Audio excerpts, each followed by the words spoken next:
दिल्ली नगर निगम का कार्यकाल मार्च 2022 में ही पूरा हो गया था।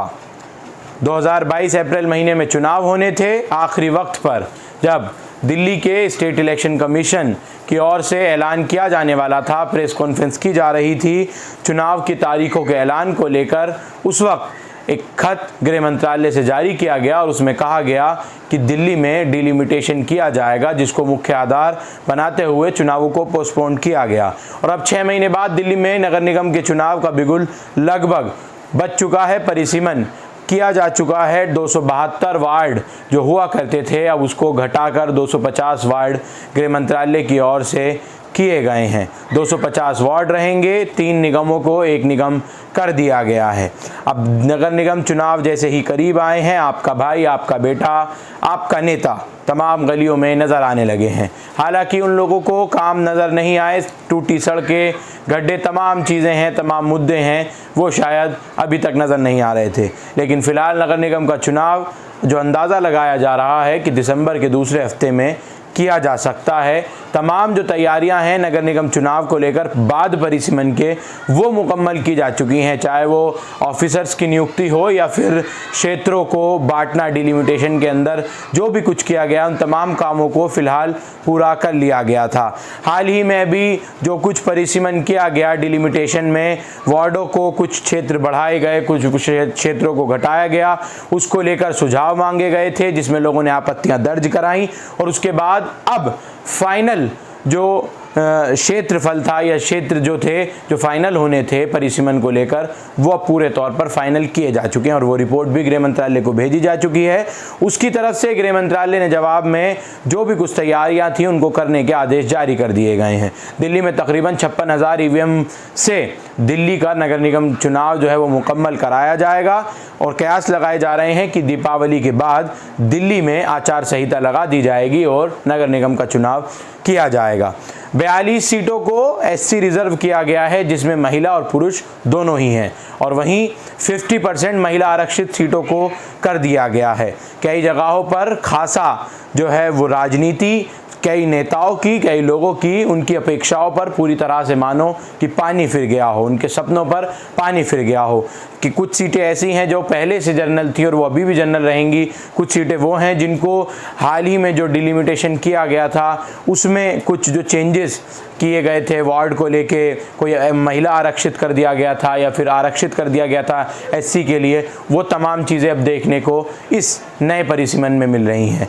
एक डाटा फिलहाल जो है, जो कि अखबारों की सुर्खियां बना हुआ है, 250 वार्ड की रिजर्वेशन लिस्ट, उसमें कितने एससी रिजर्व रहेंगे, कितना महिला आरक्षित रहेंगे, उन तमाम चीज़ों की लिस्ट फिलहाल जो कि खुलकर चुनाव आयोग की वेबसाइट पर, स्टेट इलेक्शन कमीशन की वेबसाइट पर तो नज़र नहीं आ रही है, लेकिन सोशल मीडिया पर पूरी तरह से वायरल हो गई है और उससे ये तस्वीरें साफ़ हो गई हैं, क्योंकि वो नवोदय टाइम्स और टाइम्स ऑफ इंडिया और कई और अन्य बड़े बड़े अखबारों में छप चुका है कि तमाम जो रिजर्वेशन है वो कंप्लीट कर लिया गया है और कयास लगाए जा रहे हैं कि नगर निगम का चुनाव दिसंबर महीने में कराया जाएगा। वहीं राजनीतिक पार्टियां भी तमाम जो है वो दोबारा से तैयारियों में पूर्ण रूप से वो लग गई हैं। आवेदन पत्र जो पहले लिए गए थे अप्रैल महीने से पहले, अब उन्हीं आवेदन पत्रों की कॉपियां जो हैं वो संलग्न करके अगर कोई भी वार्ड चेंज वगैरह हुआ है तो वो मांगे जा रहे हैं। दिल्ली प्रदेश कांग्रेस कमेटी के अध्यक्ष अनिल चौधरी ने एक बयान आज नगर निगम चुनाव के परिसीमन पूरे होने के बाद पश्चात पर कहा है। सुनिए क्या कुछ कह रहे हैं चौधरी अनिल कुमार नगर निगम चुनाव को लेकर। नमस्कार साथियों, आप सभी को धनतेरस की और दीपावली की हार्दिक शुभकामनाएं। साथियों, जैसा कि आपको मालूम है कि दिल्ली के अंदर दिल्ली नगर निगम का चुनाव होने जा रहा है। हालांकि चुनाव 2022 अप्रैल में होना था, साजिश से इस चुनाव को टाला गया और टालने का जो आधार था नया परिसीमन, और परिसीमन के बाद जो स्थिति उभर करके आई है वो लगभग 250 वार्ड पर आज चुनाव की तैयारियां दिल्ली में चल रही हैं। हालांकि इस परिसीमन में बहुत खामियां हैं, जिसको लेकर के हम हाई कोर्ट गए हैं। सुनवाई 28 तारीख को होगी। लेकिन मैं उन तमाम साथियों को ये सूचित करना चाहता हूं, हमें अपने चुनाव की तैयारियां जारी रखनी है। इसीलिए नए परिसीमन के तहत अब तमाम जो पहले 272 वार्ड थे उनकी पूरी स्थिति बदल गई है।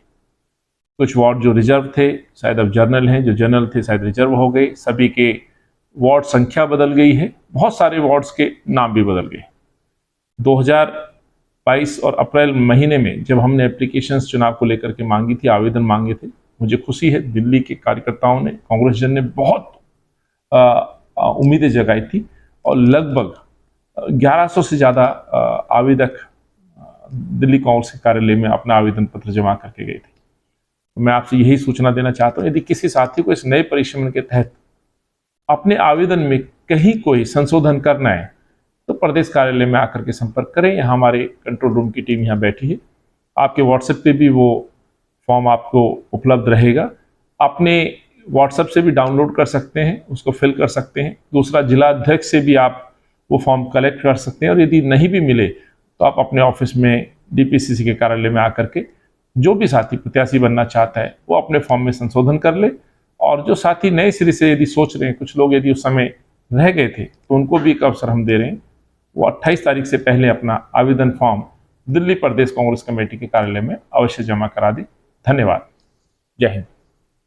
वहीं दिल्ली की आम आदमी पार्टी की सरकार भी पूरी तरह से नगर निगम चुनावों के लिए पूर्ण तरीके से अपने आप को तैयार बता रही है और दावा कर रही है 250 में से 200 बार दिल्ली में आम आदमी पार्टी नगर निगम में सरकार बनाएगी, मेयर बनाएगी और पूरी तरह से दिल्ली का विकास करेगी। दिल्ली के नगर निगम प्रभारी रहे दुर्गेश पाठक ने अभी हाल ही में एक प्रेस कॉन्फ्रेंस कर कहा कि हम दिल्ली नगर निगम में परिस्थितियां कुछ भी हों, परिसीमन कैसा भी हो, लोगों क्षेत्रों को बांटने का कैसा भी काम किया गया हो, आम आदमी पार्टी विकास की राजनीति करती है। पूर्ण रूप से हम काम करेंगे और नगर निगम का चुनाव आम आदमी पार्टी नगर निगम में अपना मेयर बनाएगी। वहीं अगर चुनाव की बात की जा रही है तो कयास लगाए जा रहे हैं कि दिल्ली नगर निगम का चुनाव, क्योंकि हिमाचल प्रदेश में भी विधानसभा चुनाव है और गुजरात प्रदेश में भी जो है वो विधानसभा चुनाव है। हिमाचल के चुनावों को डिक्लेयर कर दिया गया है, 12 नवंबर को वोटिंग होगी और अगले 1 महीने बाद 10 दिसंबर को वहां वोटों की गिनती होगी। फैसला किया जाएगा, फैसला हो पाएगा कि किसकी सरकार हिमाचल प्रदेश में बनती जाएगी। हिमाचल में मुख्यतः तौर पर सीधी लड़ाई कांग्रेस और भाजपा के बीच नजर आ रही है। आम आदमी पार्टी का भी दावा है कि वो वहां अच्छा प्रदर्शन करेगी। लेकिन अगर बात गुजरात की करें तो गुजरात और दिल्ली नगर निगम का चुनाव, उसको लेकर जो तमाम चीजें बातें कही जा लेकर जो तमाम बातें की जा रही थी, उपेक्षाएं की जा रही थी कि हिमाचल और गुजरात में चुनाव एक साथ एक ही तारीखों में शायद हो सके कि किया जाए, लेकिन चुनाव आयोग ने सिर्फ और सिर्फ हिमाचल की चुनाव की तारीखों का ऐलान किया और अब कयास ये लगाए जा रहे हैं उत्तर प्रदेश का निकाय चुनाव, दिल्ली का नगर निगम चुनाव और गुजरात का विधानसभा चुनाव एक साथ कराया जाएगा। वहीं कुछ राजनीतिक विशेषज्ञों का कहना है दिल्ली की आम आदमी पार्टी सरकार, जो कि गुजरात में काफी मेहनत कर रही है और ये दावा कर रही है कि गुजरात में वो सरकार बनाने जा रहे हैं, जबकि चाहे दूसरे विपक्षी दल हो, चाहे जिसमें कांग्रेस और भाजपा की बात करें तो उनका कहना और मानना यह है कि अरविंद केजरीवाल हवाई बातें कर रहे हैं, इसमें उनका कोई भी रोल नजर गुजरात में नहीं आएगा, ये जनता साफ कर देगी। लेकिन राजनीतिक पार्टियां हैं, दावे कुछ भी कर सकती हैं और कुछ भी कह सकती हैं। फिलहाल दिल्ली नगर निगम का चुनाव अगरचे गुजरात प्रदेश के साथ किया गया तो कहीं ना कहीं जहां अरविंद केजरीवाल सरकार, आम आदमी पार्टी की जो पार्टी है, वो ये दावा कर रही है कि दिल्ली के अंदर वो में अपना मेयर बनाएगी और गुजरात में भी दावा कर रही है कि वो जो है सरकार बनाएगी। देखना ये होगा कि आखिर दिल्ली की आम आदमी पार्टी दिल्ली से उभरी कहां चुनाव एक साथ लड़ पाएगी।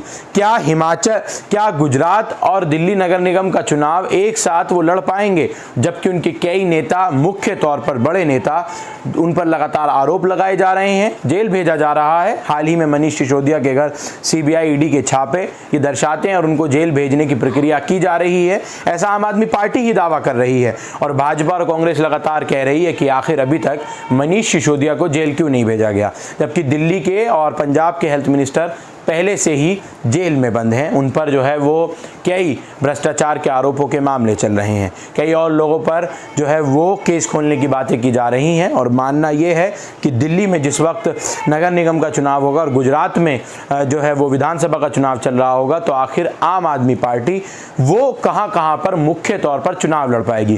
क्या आम आदमी पार्टी दिल्ली में नगर निगम का चुनाव बनाने की कोशिश करेगी, या फिर आम आदमी पार्टी भाजपा को जो टक्कर देने की बात गुजरात में कर रही है वहाँ उसको टक्कर दे पाएगी।